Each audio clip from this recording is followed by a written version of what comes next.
If you want to set up a private safe on Realme Note 70T, then first of all we need to open Settings. Next in Settings we're gonna choose Special Features, and after that go to Private Safe.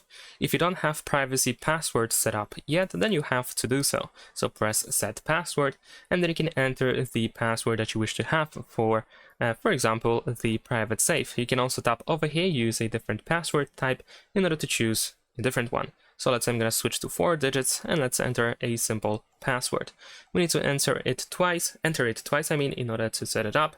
We also have security question, which is also quite important to remember the answer.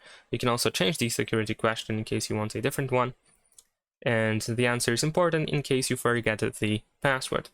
And once you set it up, as you can see, we immediately have the private safe where we can hide our images and videos, audio files, documents, and other files as well.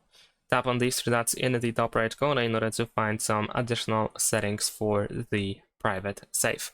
Thanks for watching, leave a like and subscribe.